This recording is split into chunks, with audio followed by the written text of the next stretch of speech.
Good morning, good evening, everyone, wherever you are in the world. Welcome to today's event hosted by the Foreign Policy Research Institute. I just want to start by expressing my sincere thanks to the members of FPRI's board, our supporters, our members. Many of you are here today, and it's because of your contributions that we can do these kind of talks. Today, it's my distinct pleasure to introduce Professor Jae-hyun Park. He's a non-resident fellow here at FPRI in our Asia program. He's also a professor at the S. Rajaratnam School of International Studies at Nanyang Technological University in Singapore. He's coming to us from Asia, from Singapore today, so he's going to burn some midnight oil to enlighten us all. Jae-hyun, he brings a wealth of experience in international relations theory, and he does a very good job of combining big theoretical ideas on world politics with specific granular information on East Asian security as well as U.S. foreign policy. Right now, he's working on a fascinating book project called The Geographical Pivot of Grand Strategy, where he looks at rising powers, especially in East Asia, particularly in the 1895 to 1905 period, and analyzes how geography, technology, institutions shape all these different countries' geopolitical orientations and the lessons that we might learn for today. And so for this project, he was actually awarded a prestigious Smith Richardson Foundation Strategy and Policy Fellowship. Beyond his book research, he's been published widely in many different journals, the Texas National Security Review, Orbis. He's also contributed to leading outlets like the Council on Foreign Relations, War on the Rocks, and he also does a fair amount of government consulting, both for the United States and South Korea. He's consulted for the Pentagon's Office of Net Assessment.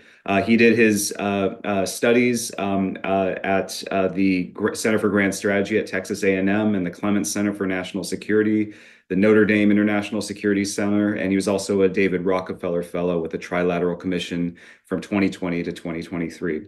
So I could go on and on about all of Jae-hyun's credentials, but we got to get to the talk. He's going to be presenting a paper that he's been working on called China's Strategic Frontiers, and he's going to give us a geopolitical assessment of China's aims and goals and situation, basically offering us going around the corners of the compass, essentially, and giving us a comprehensive analysis of China's eastern, southern, western, and northern frontiers, and looking at how China views all these different regions, how it balances its resources among them, and what that implies for Chinese foreign policy going forward. So Jae-hyun's going to give us a quick presentation over the next 10 to 15 minutes. Then I'll ask some questions. If you have questions for him, just put them in the chat, and then I can work them into our discussion. So Jae-hyun, I'll turn it over to you. Thank you very much, Mike, for the extremely generous introduction. I think the more senior you get, I think your bio becomes shorter, and the long bio of myself means that I have a long ladder to climb. And I really appreciate Mike and Connor and the Foreign Policy Research Institute for hosting my research here. Allow me to present my research here. I have been a huge fan as a student of geopolitics. I've been a huge fan of the FPRI's works. And obviously, Mike's works on East Asian security and international security have been really inspirational for me as well. So I really appreciate this opportunity. So I guess what I'm trying to do is it is entitled China Strategic Frontiers, a Geopolitical Assessment. So let me just preface by saying that I'm not a sinologist by training. What that means is that I'm pretty sure there are a lot of people who have much more extensive knowledge on China-specific aspects of Chinese foreign policy or China in general. But what I'm trying to do here is to do a little bit of a theoretical exercise, looking at China's various frontiers from a geopolitical perspective. And I prepared a little slide here, so I think I might as well just share the screen with you.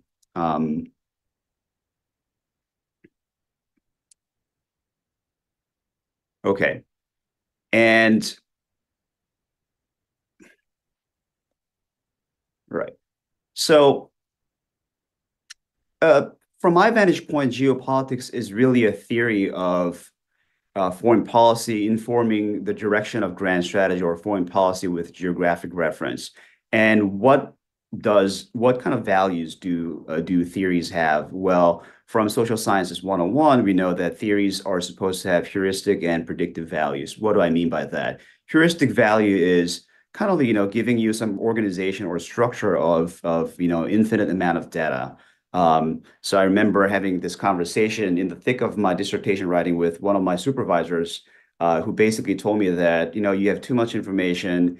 Our business is not really a phone book making. You have to organize your sort of data or information according to some logic, and that's one aspect of theory. And the second part is a predictive value. And I believe it was Milton Friedman who said, theory gives you sort of non-contrarian or counterintuitive predictions, which really is the predictive value of theory. So that's what I'm trying to do. And the argument that I'm trying to make is pretty simple.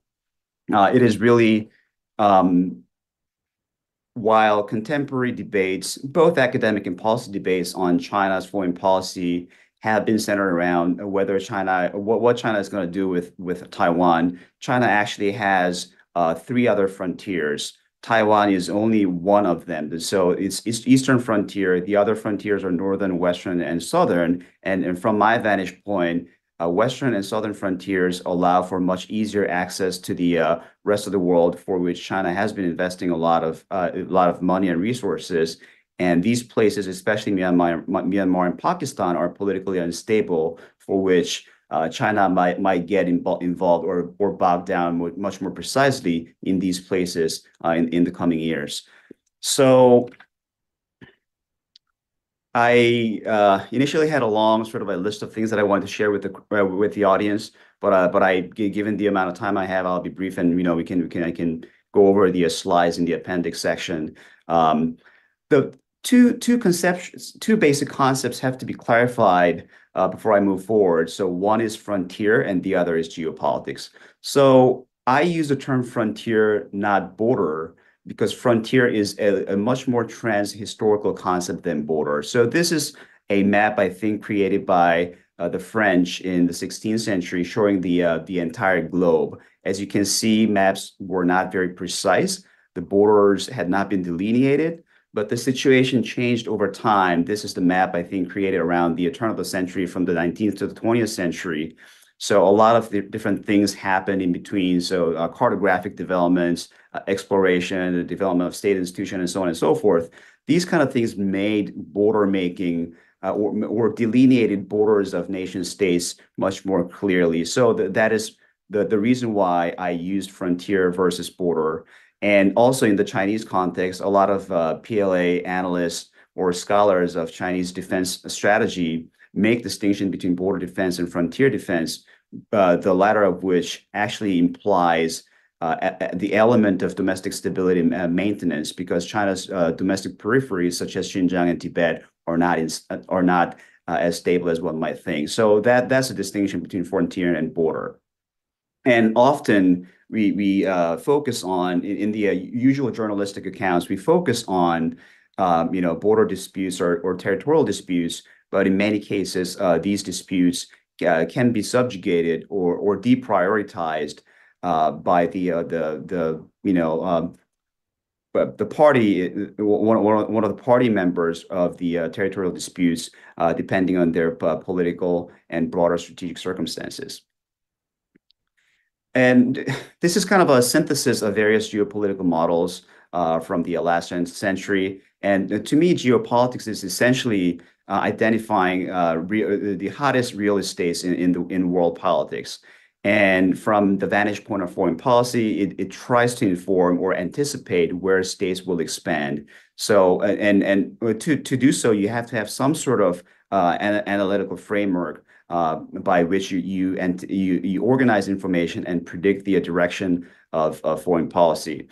So contemporary international relations and geopolitical literature have various models, but I apply this ends, means, and ways chain to synthesize different things, and I focus on buffers and resource centers as primary geographic objectives of statecraft, and lines of communications as means or secondary objective secondary geographic objective of statecraft. So in summary, I focus on China's strategic buffers or strategic buffers,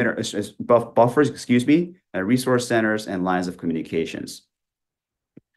And to give you a little bit of historical sense of how China has expanded or contracted, China began with the northern plain and moved all the way down to the what we now consider as China's economic core. And throughout history, China's frontiers have remained pretty stable, according to Sinologist Owen Lattimore. So basically, excuse me. So basically, there were three frontiers of successive Chinese dynasties. Four frontiers: Manchuria, Mongolia, Turkestan, and Tibet. And these frontiers have persisted throughout history. And with the introduction of European powers in the late 19th century, the maritime frontier was open to the China as well. And there are a couple of maps that I wanted to show you that I just skipped over before. Excuse me.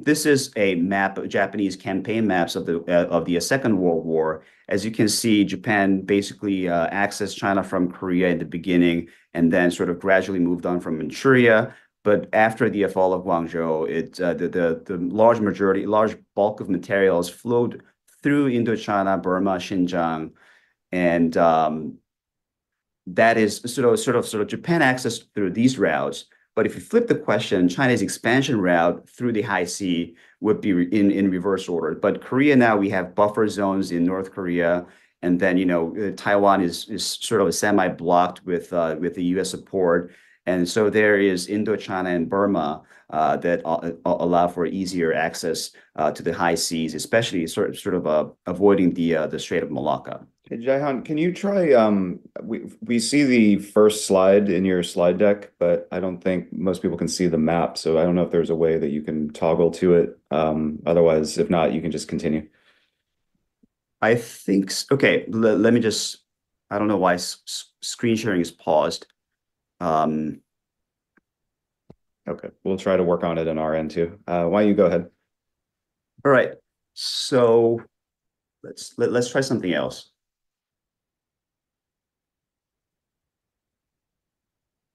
You still cannot see that, or? I'm still seeing the first slide in your slide deck. Okay.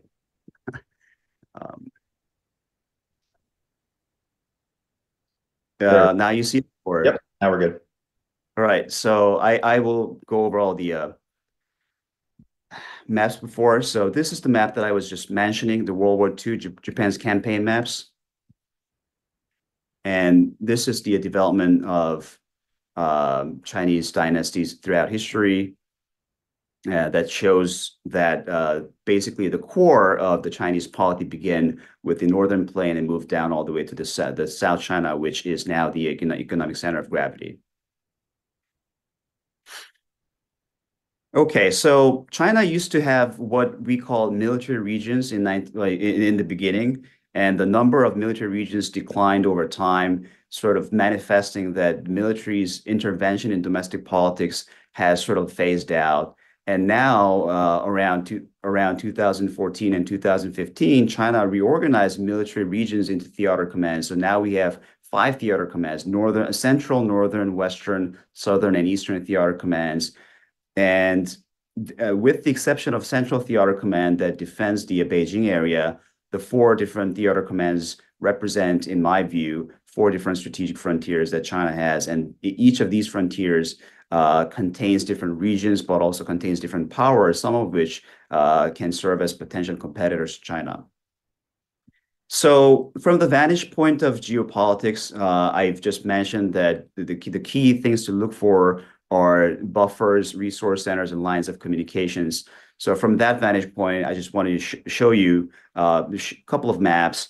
So the first, buffers, because the center, political economic center of China lies in the northern plain and southern economic zone. The first island chain and second island chain are considered China's buffers and areas lying within it. And Taiwan, for that matter, is an important part because it really sits at the center of First Island Chain, or the South and East China Seas. But as long as Taiwan does not declare independence, China will unlikely try to invade Taiwan, because it's really hard to pull off the amphibious operations, and Mike's great work on emerging military balance in East Asia has taught us that the United States has various other mechanisms by which it can sort of deter China when that happens. From the vantage point of resource centers, China. Well, if you look at the statistics, China's largest economic partner by region now is ASEAN, and followed by European Union. So China and the bulk of Chinese trade goes through the sea. So China has to secure the sea lanes, and more importantly, the critical resources, including Middle Eastern oil, flows through the Strait of Malacca. So if you don't use Strait of Malacca, you have to use Lombok and Sunda Straits, which will be much more expensive and time consuming. So that is the reason why some Chinese strategists, I think it was Hu Jintao mentioned the Malacca dilemma, but that is the reason why China has to figure out a way to sort of avoid this Malacca Strait. And these two maps show how China has been trying to do that. So easiest access routes to the Indian Ocean are offered by Myanmar and Pakistan. And then China has been trying to build railways connecting the Strait of Malacca with Singapore as a terminus with the Kunming in Yunnan province. But the problem is that Myanmar and Pakistan are fundamentally very unstable places. So if you look at this in indices, they are at the bottom of the rank of internal stability in Asia. So there's an ample chance that Myanmar and Pakistan would would invite Chinese intervention. So what does it mean for the United States? Well, what does it mean concretely for China and the United States? There's a two particular. So I want to proceed. There's policy implications in two steps. So China. From Chinese vantage point, one has to answer two questions, I think. Whether China will actually use force abroad, because its longstanding principle has been non-intervention. And the second part is whether territorial conquest pay. And from and then the United States, how the United States should respond.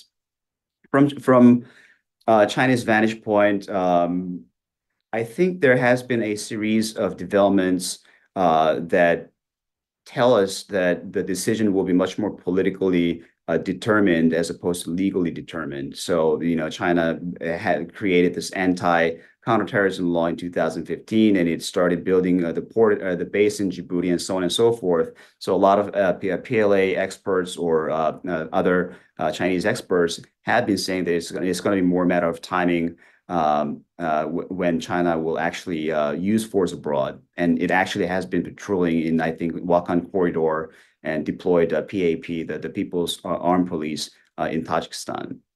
Second part, whether territorial conquest pay or not, there are a lot of scholars from, long time immemorial who have been arguing that territorial conquest do not pay because of technological developments, economic interdependence, and so on and so forth.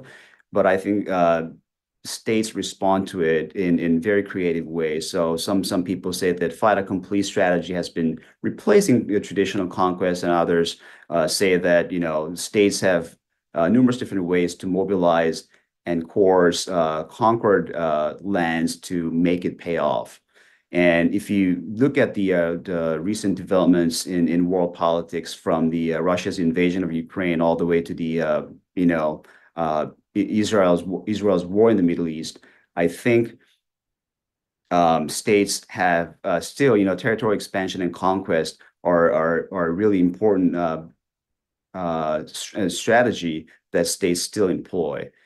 And from the vantage point of the United States, these other frontiers, I can go over the specifics of different frontiers in the Q&A session. But from the United States vantage point, Taiwan, the maritime frontier, if it can be defended, it has to divert away China's attention to the continental frontiers. So what do I mean by that? Or how does the United States achieve that? There are two ways. So one is to forge a balancing coalition. Obvious contenders are Russia and India, and a lot of people have been arguing about how to sort of create a wedge between Russia and China. I don't think that's going to happen given that the increasingly close relationship between Moscow and Beijing. Second contender is India. There has been a lot of efforts on the part of Washington to sort of commission India into a broader coalition. But if you look at the writings of Indian strategic thinkers, India has its own position and interest for which its engagement or its sort of its playing role as America's ally in balancing China will be quite limited. Then the second part of the equation would be to empower local opposition forces along China's continental peripheries. That can be all the way from, promoting religious liberties or exposing human rights abuses in places like Tibet and Xinjiang, all the way to diplomatic sort of engagements in Indochina and Myanmar, and some more vicious things, such as actually supporting armed groups in those places. So this is a sort of like conceptual and theoretical 30,000-foot level views of how different frontiers figure in China's foreign policy and what that means for the United States. And I didn't really have time to go over all the specifics, but I'm happy to answer any questions you may have. And thanks for your time. Thanks for your time joining us in the morning. Thanks, Diane. That was an excellent presentation. I'll kick it off with a few questions of my own, and then we'll open up for the audience to get in here too. My first is it's just kind of a broader overview type question. So in your paper, you say that China prioritizes its frontiers based on their roles as either buffers or resource centers or lines of communication. And I'm wondering, how do you think China decides which of those functions should take precedence in its geopolitical calculus? So when it's weighing these different values and these different priorities, what do you think is the calculus or the framework that it uses to make decisions in that regard?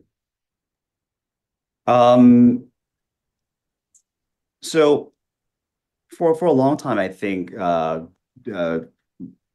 border defense or frontier defense has been more important objective of the PLA. If I have read the literature correctly, but even before that, I think the People's Republic of China, I think the primary objective is to maintain the regime security. So whatever that, whichever factor that sort of affects the regime security comes first in line. And from a geopolitical perspective, beyond this border, I think securing buffer is the most important thing. But as I've mentioned in the article and just in the presentation quickly as well, Taiwan is the invasion of Taiwan is really hard to pull off. So unless the Taiwanese president declares independence one day, waking up, which I don't think will happen, I think China will try to maintain status quo. And as long as the cross-domain deterrence between the United States and China is maintained, I think there's very little room for China to actually pull off military invasion. It has been doing different things, gray zone operations. Some people call it an anaconda strategy, and so on and so forth. But for now, I think buffer zones have been secured. Well, aside from Taiwan, traditional buffer zone has been up north and east. By east, I mean the Korean Peninsula. If you look, I just showed the Japan's invasion map of China, which came all the way through the Korean Peninsula, but North Korea still exists. And there were, I think, 10 years ago, there were debates within Beijing on whether North Korea has become strategic debt liability or not. And I think, at the time being, that debate was premature. And I still do think it is premature as well. And Mongolia, I think China basically abandoned the idea of annexing Mongolia. Mongolia is actually an interesting case because Mongolia and Taiwan are two geographic objectives that the PRC could not recover that used to belong to the Qing Empire.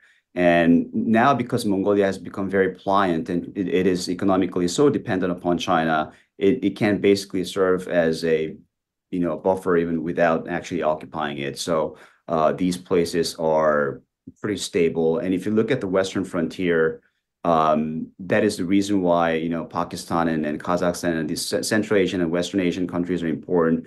As for India and the border with India, I think the Himalayan mountains have basically served as a quasi buffer, even though that has not prevented conflict completely. But recall that the Sino-Indian War of 1962 was pretty short. Okay, I want to go through these these frontiers one by one. So why don't we start with the eastern frontier? So you just mentioned that you think, given the difficulty of pulling off an amphibious invasion, that it's very unlikely. And in your paper, you describe Taiwan as both a buffer and a resource center for China. What do you make of the argument that it's more than that? That this is the Chinese Civil War, this is a renegade rival Chinese government, it's a democratic system that threatens the legitimacy of the Chinese Communist Party, and it's also just been elevated as part of Xi's political legacy that he seems to want to unify and make China whole again by bringing Taiwan back into the fold. He's given statements that at least somewhat may imply that. And right now, what we've just seen is China's most aggressive, largest show of force, basically showing off a blockade of a potential blockade of Taiwan and completely surrounding it with lots of warships and combat aircraft. So I guess what do you make of the idea that Taiwan goes above and beyond some of the geostrategic interests that you've mentioned? And when you look at what China is doing and the way that it's reacting, and the Chinese specifically said, we feel like we have to threaten Taiwan because they're inching towards independence, and the DPP party that's in power there says the only reason we haven't declared independence is because Taiwan already is sovereign effectively. So in other words, you mentioned that China wants to maintain the status quo, but couldn't it be argued that the status quo is getting worse for China over time as Taiwan seems to be drifting away, and that this isn't just a geostrategic set of interests for China, but there's emotional and historical baggage as well as the ambitions of a dictator that need to be factored in here as well? Right. Well, excellent question, Mike. And I want to emphasize that any theoretical or analytical framework is limited by design. And if your theory or if your framework claims to do everything, it does not mean anything actually. And I think that is one limit of geopolitical analysis. You cannot really factor in emotional things. And from my vantage point, geopolitics is fundamentally a materialist theory, and that is one of the blind spots. But as I've briefly mentioned just now, I think the PRC's primary objective is domestic regime security, and I think Taiwan sort of comes into play from that perspective. So I think that's one of the reasons why it has been very draconian, especially after Xi Jinping came into power in places like Hong Kong and Xinjiang. So as you mentioned, it's a historical legacy of Taiwan is intricately it's very closely linked to this domestic sort of the legitimacy of regime and so on and so forth. And second part of the argument, not the argument that I presented here, but I think the basically how to think about where states expand is that states, I think, expand into places where it is easiest to do. So there's all the historical examples we can muster, but that is, for example, if you look back into the Schlieffen Plan before World War I, the one of the reasons why German planners decided to attack France instead of Russia, although they were facing the two-front war, was that France they thought was easier to conquer. And by the same token, there are a lot of historical examples. Why it was Portuguese and the Spaniards that crossed the ocean, not the Chinese, and so on and so forth. Well, because they were facing the Atlantic. So these are very outlandish or grand historical examples, but if you look at the specific things and from my sort of own research, I think states tend to expand into places where it's easier. And I think that is why it is so important for the United States and its allies to maintain deterrence on the Taiwan Strait.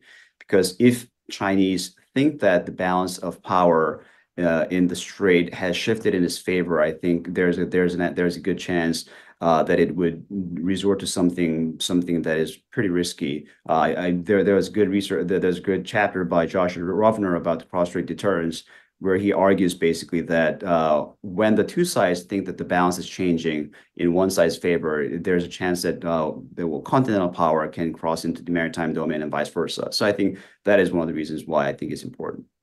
Okay. What about in the southern frontier? I mean, in recent months, we've seen China becoming fairly aggressive towards the Philippines, blasting Filipino ships with water cannons and dazzling them with lasers and pulling out knives and threatening to board Filipino ships. And then you've also seen China starting to turn the screw on Vietnam to some degree. So is this kind of behavior plus the artificial islands that we've seen China build and militarize and the mobilization of this maritime militia of hundreds, if not thousands, of fishing vessels and Coast Guard vessels and all kinds of other ships that can be essentially commandeered and used as a militia to assert China's territorial claims there. Do you think that this is fundamentally driven by that Malacca dilemma? So, in other words, the South China Sea is just a vital waterway for China, and in a time of rising geopolitical tensions, the fear of being cut off from vital raw materials and energy resources just forces China to expand in this way? Or do you think that there's something more going on here? What's the right way? Like, because some people look at these and say, why are these countries picking all these fights over rocks that are out in the South China Sea that are covered in bird poop? That doesn't seem like fishing rights or whatever else that people typically cite are really what's driving it. So how do you assess these ongoing conflicts in the South China Sea? So one of the things that I've learned over time is that if you follow news by the minutes, you actually get lost in the weeds. So it is hard to know whether it is driven by it is targeted for domestic audience or actually it has some geostrategic interest in it. But one way to think about it, which I'm trying to argue, is that if a geographic objective offers concrete material benefits, I think there's something to it, but if not, I think it's more of a symbolic gesture. So I probably should know more about the particular issue between the China and the Philippines, which I don't have a lot of expertise on. But if this is something similar to the Sengaku Diao Idao, I think it's probably more targeted towards the domestic audience. And Okay. there's You're saying it's a way to rally nationalist sentiment behind the regime, or well, what I'm saying is that's one way of looking at it. okay. What about on the Western frontier? So, China obviously was having this Belt and Road Initiative. You showed some really interesting maps of China's infrastructure expansion around all parts of Eurasia, essentially.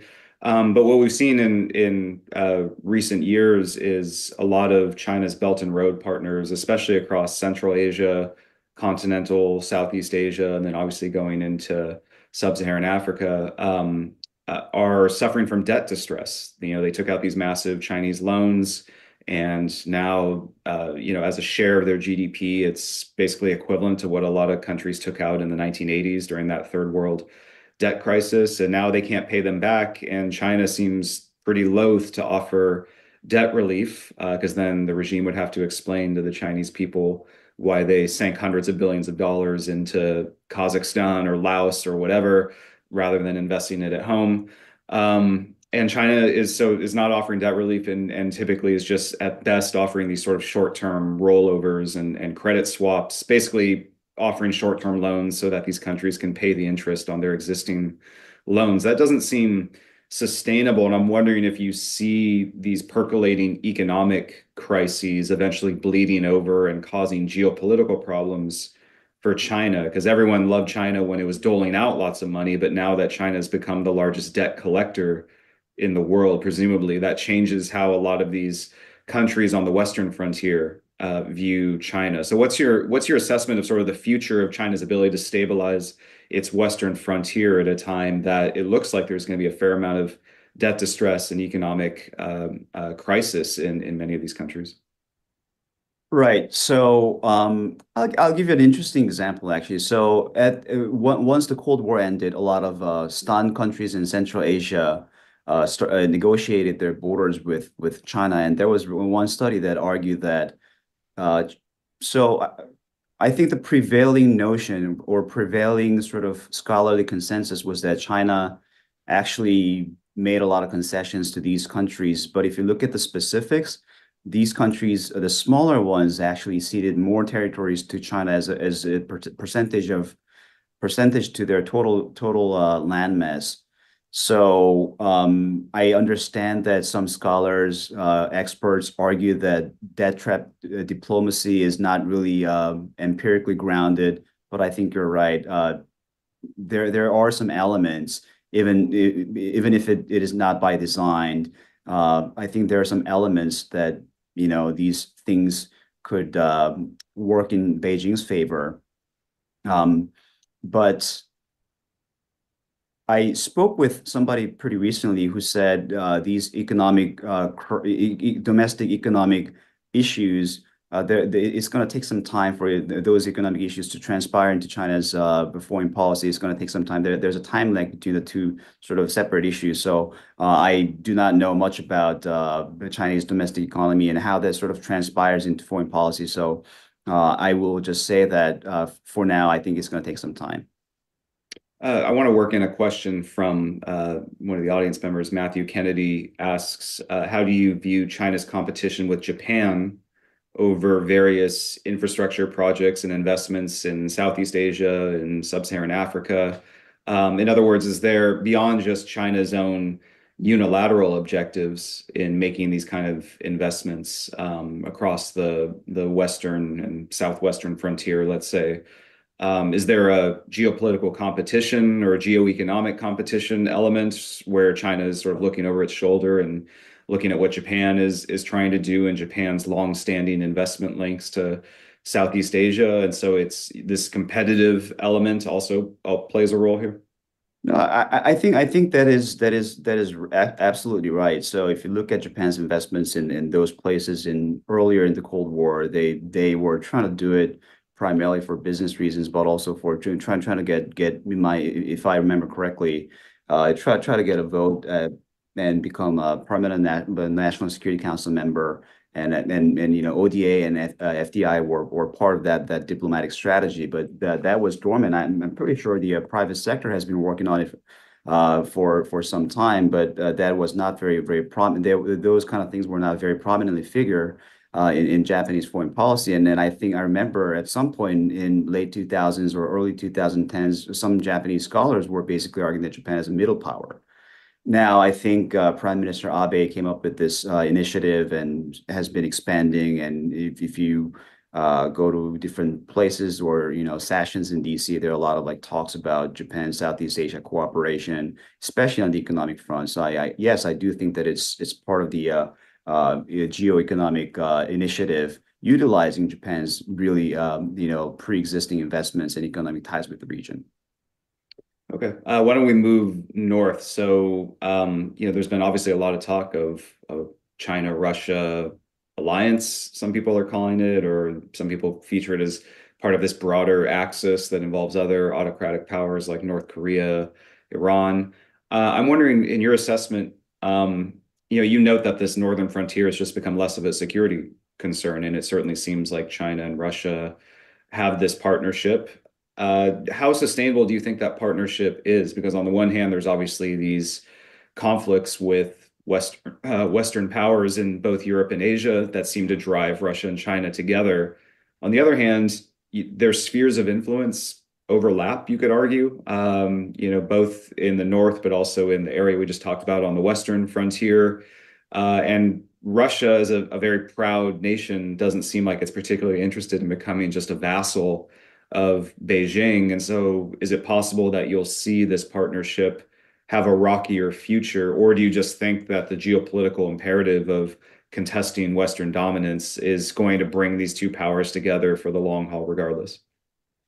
I think the key issue will be how the Russo-Ukrainian war unfolds. So if you look at the statistics of China's oil and gas imports from abroad, the amount of hydrocarbon energy that China has imported from Russia has increased dramatically from 2022 onward, which suggests actually that Russia is becoming much more economically dependent upon China because of the ongoing war in Ukraine. And I think Russia leased out Vladivostok to China.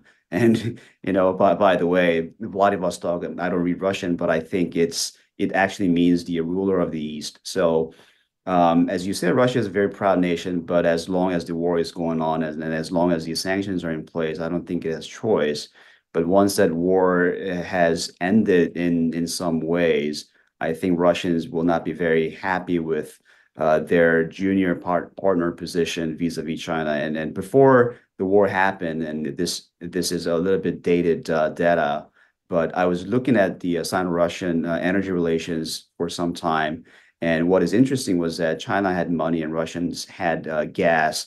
So what they wanted to do was that the Chinese wanted to float the interest rate and fix the oil price, whereas the Russians wanted to float the oil price while fixing the interest rates. So their interests do not necessarily converge. And oh, by the way, and the Russians took a large chunk of land from the Chinese in the late 19th century. So there are some elements of geostrategic divide. But again, as long as the war is going on, it's going to be Russians will swallow the pill, in my view.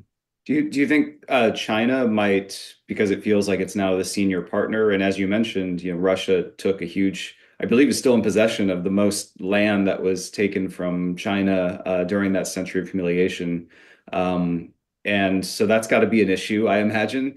And so, and someone from the audience asks, what do you think? I mean, is it possible that China, maybe not through a military invasion of those regions, but just through sort of manifest destiny, because you have so many more Chinese on the Chinese side of the border there. The economy there is dominated, kind of revolves around China's economy much more than Russia's economy there. A lot of the local Russians do trade and other cross-border transactions with people in China, and so they're reliant on that. Could you see over time China expanding its influence into these territories along the border? And then what do you think that would mean for the Sino-Russia partnership going forward? So wherever China invests a huge amount of money and pours in its population, there have been backlashes, and that has happened historically in other places that are very well endowed. And Russia is no example. There was a New York Times report a few years back on China's investments around the Lake Baikal, which has the largest possession of the fresh water which China needs. So these kind of things happen, but as long as the Russian state needs resources from abroad, I think this relationship will keep going on. Okay. I mean, given now that we've kind of sketched out some parts of the board here, going forward, how do you think China's strategic challenges across these different regions will play out? Do you see Beijing ultimately focusing on one frontier more than the others, or viewing one frontier as more vulnerable? Some people think basically the maritime domain is where China is going to be focusing, but you've also highlighted a lot of the challenges that China has along its continental frontiers. And in a scenario where these global conflicts continue to escalate, do you see that forcing China to concentrate, kind of like we're having these debates in the United States? Should you be focusing more on Europe or the Middle East or East Asia? Do you see China having a similar kind of debate, and how do you think it will ultimately play out, just given global trends right now? Right. I think that is one of the blind spots of contemporary international relations literature, because at the end of the Cold War, a lot of people, maybe not a lot of people, but some prominent articles made this argument that Europe would become, like multipolarity, and some sort of security vacuum will destabilize the region and so on and so forth. And then some people started arguing circa 2000s that the United States would have to focus on the Asia Pacific, but with things happening in other frontiers of the United States cannot actually concentrate on one frontier for now, and that is creating debate, as you've just mentioned. I think within China also, there are some debates, I think, taking place at the broad grand strategic level. Some people, and I think it's the typical dilemma of hybrid power, like land versus sea. And obviously, if you look at more granular things, people are probably making the arguments about the specific locations that their nation has to focus on. And I have had this discussion with colleagues who are much better versed about Chinese domestic politics and strategic dialogues than I am, and they think, um, China will not focus on one particular frontier and try to pursue multi-vector expansion. That could be true, but I think it also depends on what the United States do, and for which I added a little section on policy implications. So I think if there's substantially I think if there is a significant instability in one of the two frontiers that I've mentioned, well, one of the three actually. So if North Korea collapses, which is unlikely to happen, in my view, at least in the next, next 3 to 5 years, or, some sort of like big things happen in Myanmar or Pakistan, or even, Tajikistan or Kyrgyzstan. I mean, these things can actually create sort of a momentum for China that is deviating from its strategic dialogue. So, yeah. Yeah, you mentioned those policy implications for the US. So, if you are able to brief the next presidential administration, whatever it is, what would be the key takeaways for American policymakers from your analysis? And in particular, is there a way that the United States can counterbalance China's expansion without direct military engagement? Hold the line at sea, forge a balancing coalition on the continent, and empower the local oppositions. That's the sort of like a punchy line that I would give. I'm a junior academic, having never really served within the government, so I wouldn't probably know all the specifics or granular things about how the U.S. government works or how the policymaking actually works, and a lot of different tools that the United States government has in its hand, and my knowledge as an outside analyst is pretty limited. But I'm pretty sure the diplomats and military officers on the ground have been or thinking about things that I'm talking about. Well, what about threat assessment then? So, we're not going to get into the nitty-gritty of which, Navy SEAL team should be doing stuff on Taiwan, or which, Marine unit should be landing on what island and with what missile system. But in terms of how you would advise the United States to prioritize potential threats or look for opportunities. So, and I want to tie in a question from the audience here. I mean, earlier you mentioned that an amphibious invasion looks pretty difficult, if not impossible, for China to pull off. Does that also apply for some of the other options that people have floated for how China could coerce or try to conquer Taiwan? So whether a blockade or a series of strategic attacks, cyber attacks, missile bombardments, or an offshore island seizure, do you see all of those as just being too difficult for China to pull off? And so ironically, the United States doesn't need to do much to, as you put it, hold the line in the maritime domain? Or do you see some of these as potential options for Beijing, and therefore the United States has to do above and beyond what it's currently doing to hold the line there? So as for Taiwan specifically, I have a separate project looking at different scenarios or different sort of like groups of situations, and this is a co-author project, and we come up with sort of like three typologies of situation. One is gray zone scenario, where China will use non-kinetic means to sort of demoralize and sort of rattle the Taiwanese society. The second part is quarantine/blockade, where China uses some degree of kinetic means without actually targeting the mainland Taiwan. The final one is full-scale invasion. And I think Andrew Krapinovich has this Foreign Affairs article where he talks about fait accompli strategy using missile force.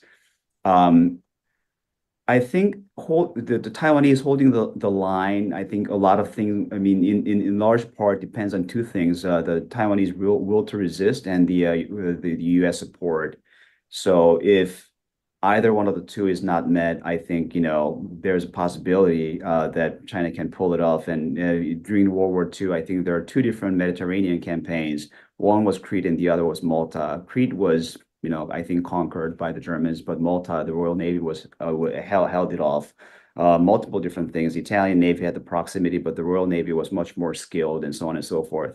So there are different models and there are different assumptions, but the reason why I mentioned that Taiwan, the sort of like a cross-strait balance would hold was premised on two things. Again, Taiwanese will to resist in U.S. intervention. So if these two conditions are not met, probably, they can do that. But still, even with that, it's going to be pretty hard. What about with the tensions in the South China Sea and on the Indian border? Does that open up opportunities for the United States in terms of trying to contain Chinese expansion? So you've probably read articles by Evan Montgomery, for example, who is basically advocating, it might be good if there's sort of fires being lit on China's continental frontier because it draws attention and resources away from the maritime domain where U.S. interests are much more vital. Do you share that assumption? Is there anything the United States can really do, or is it just sort of hoping that India continues to assert its control over those contested areas and you just sort of stand on the sidelines and applaud? Or in the South China Sea, just hope that all of the countries that have coastlines along that sea continue to build up their forces to deter China, and so you're just sort of watching from the sidelines? Is there anything proactive the United States should be doing within these areas, especially given that for the most part, we're not talking about formal US allies here, if you're talking about Vietnam or Indonesia or India? So does that sort of limit US options, or do you think that there are positive things the US could do here? So one thing about the South China Sea is that China has multiple sort of like parties that it has beefs with, and China's behavior in the South, and although Laos and Cambodia are almost, they are almost like a client states, but I think there's a room to sort of like move the needle with regard. I mean, then the Philippines, Duterte was full on board with the Chinese, but I think the Philippines is coming back, and Vietnam, I think if it feels it is sufficiently supported by the United States, or if it feels confident about its ability to sort of resist Chinese demands, I think it will not sort of like tip over. Malaysia, Thailand, and these countries, actually, I think there's a room for a U.S. Diplomatic maneuver. Burma is an interesting case. I mean, Myanmar is an interesting case. It has it has a lot of different domestic factions, and China is involved in all sorts of places. So, maybe it might create an opening. As for India, if I understand it correctly, I think all the locations that China values, it actually has established effective control. And India was really awakened to India was really alarmed with the recent border clash. But if you read things written by people like External Minister Jay Shankar, actually India has its own set of interests that may or may not be aligned with those of the United States. So if you talk to the Indian strategic thinkers, I would doubt that actually they would want to get involved in, say, for example, a Taiwan contingency or any type of, like conflicts or that they might consider as proxy war. Okay. Well, on that note, we'll leave it here. Jaehyun Park, thank you so much for sharing your insights, for staying up late for all of us. We look forward to seeing how your projects come out and especially getting our hands on this book. Maybe we can have another event that goes through some of the history once that's out. But thank you so much to everyone that attended, and we'll see you next time. Take care. Thank you very much, sir. Thank you. I really appreciate it. And I'm a big fan of FPRI again and your work, Mike. So I really appreciate it. It was an honor. Thank you. Happy to have you. See you next time.